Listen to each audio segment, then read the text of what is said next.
Hello, everyone. Welcome to the fourth part of our training on job application checklist.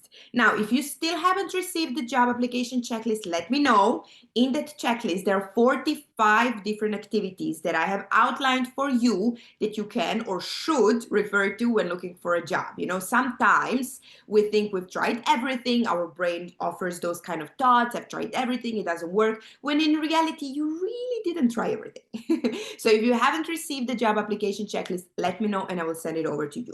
Today, we're going to talk about the fourth part of that checklist. Now, to quickly recap, so far we have covered my process when it comes to what work needs to be done before you even start looking for a job, before you even get out on the market.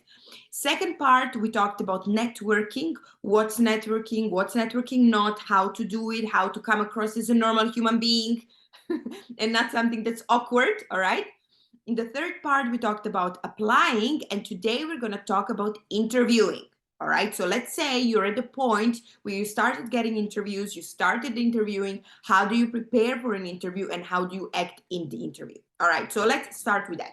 So, firstly and foremost, obviously, you want to do the research on the company that you're applying for. Now, normally you would do a bit of research, at least a bit of research, when applying to the company to see that if you are even interested in working for that company, right? But now, before the interview really actually happens, you want to go deeper and understand their culture, their standards, their values, how they do what they do, how competitive are they, where are they at the market, what are their future plans, right? Any kind of information you can get it out there about the company, you want to get it, because more information you have, easier it's going to also be for you to come up with questions. I'm going to talk about that in a minute. Okay. You also want to check reviews, right? So what do people say about that company? What are their experiences with the company? There is so much material online that you can find. So you really want to make sure to do your research. It is your responsibility to do it. Okay. The second part of the research is about your interviewer or interviewers. Okay. So you can go on LinkedIn or you can Google them. You can find more information about who they are, what are their backgrounds, what have done so far. For example, one of the clients that I'm working with at the moment is interviewing at a company where the interviewer has very similar background to hers. So it's already kind of an icebreaker and something you can talk to and bring it immediately a bit more to the personal note. Okay, so you can do that as well. You can think about what are the same points or connecting points that you might have. Or even if you don't have any, it's one of the great ways to connect with the interviewer. You can ask them a question about their background. Everybody likes that, okay? All right, so then afterwards, you want to think about the interviewing style. Again, you want to research. There is, again, so much material out there about that. So we know, for example, that some big companies like to ask certain challenging questions, or some companies like to give certain assessments, or they like to surprise their potential new employees with some kind of exam or something. Are they more technical? Are they more less technical, right? So you want to think about any information again you can find about their interviewing style, which brings me to the second point, or the next point, which is ask your recruiter, right? So if you are working with a recruiter, it is literally their job to prepare you for the interview. Okay, so you want to ask them, how can they help you? What do they know that they haven't shared with you, maybe? Or how long have they been working with that client specifically? What do they know? What do other candidates say about working or interviewing with them? Okay. Have you ever placed anyone in that company, and what do they say about working for the company? So a recruiter is a great source of information for you. So you really want to make sure to ask them, right? A recruiter is on your side, helping you to get a job. They're not working against you, all right? They're working with you. So you want to have a good connection with your recruiter, all right? The next part, preparing notes and questions. Okay, so it is totally normal, okay, fine, and do it to bring the notes to the interview. Now, what you don't want to do is you don't want to read those notes in the interview, like reading kind of questions that you notes that you prepared. So these have to be bullet points. Okay, so you want to be kind of flexible in the interview, that you can really express yourself in your own words and demonstrate your character and personality, instead of reading and learning by heart. Okay, so prepare yourself with notes, Have certain bullet points there that are important for you to mention, but don't read, all right? And also questions. What we don't want to do is come to the point of them asking you, what are your questions? And you're like, I have no. Of course you have questions. And questions, coming up with questions isn't something to force. They're naturally coming up from the research you will make. All right. Some categories, for example, to consider when asking questions could be more about the company, something that you found that you aren't sure about or aren't clear. What are the future plans?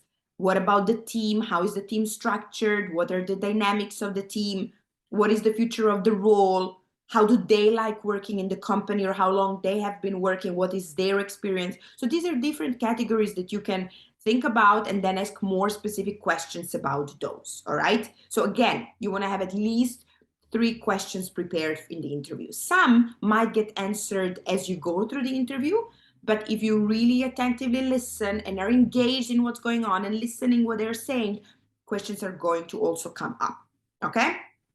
Then we have next one, using examples and being specific in the interview. What I mean by that is, I'm a great team player is not specific.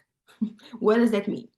All right. So you want to prepare yourself with specific examples. So if you say, or if others say that you're a great team member, for example, what does that mean on a specific example?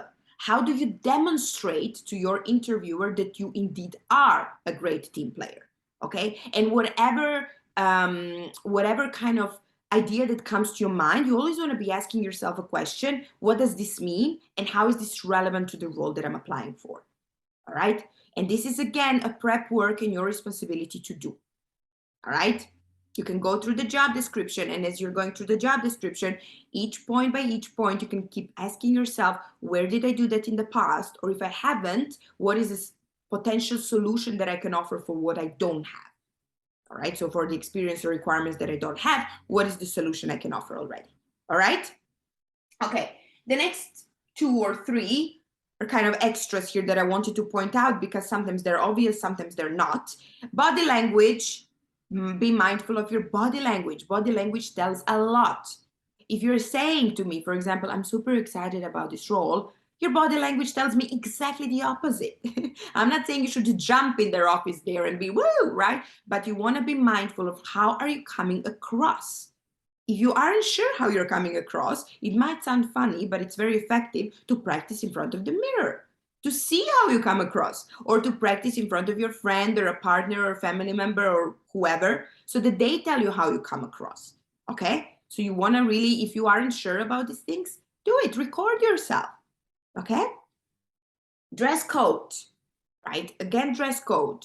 I'm of an opinion, it's always better to be overdressed than underdressed, right? So if we're going for an interview, unless it's specified differently, I would definitely consider dressing up in a nice business professional way, all right? Unless, again, it's specified that you don't have to do that, or anything that they kind of offer as kind of guidelines or whatever. Of course, you want to follow them. But at the same time, right, I would personally prefer to be overdressed than underdressed, right? And then we have a thank you note. Now, I know that there is a lot of discussion out there. Why should I send them thank you note? They should send me. If I send them, they should, or they, okay, it's not a competition. This really comes down to what do you feel comfortable with, what are certain manners of yours, and what are certain standards of yours. I personally always say a thank you note, or I did, I don't anymore, but I always would send a thank you note, just because I find that to be respectful, and just because it's one of my ways of doing things. Okay, so I would say thank you for your time, and then I would express, for example, my my interest in that role, or I would say thank you, but I'm not interested in that role anymore, or thank you for your time, however I decide not to proceed, and so forth and so forth. Now, this is something you decide, of course, but if you ask me, I would definitely say to send it. Okay, so this is a summary. Again, if you haven't received the job application checklist, let me know. I will send it over to you. If you currently are in interviewing process and find it difficult, let me know what challenges are you facing. So let's see how we can sort those out. And otherwise, any questions, any concerns, let me know. Next time, we're going to talk about the 5th and the final part of the job application checklist, which is about negotiation. So we're going to discuss how to negotiate, how to position yourself, but more about it very, very soon. In the meantime, I wish you a lovely rest of the week, and I'll talk to you soon. Bye-bye.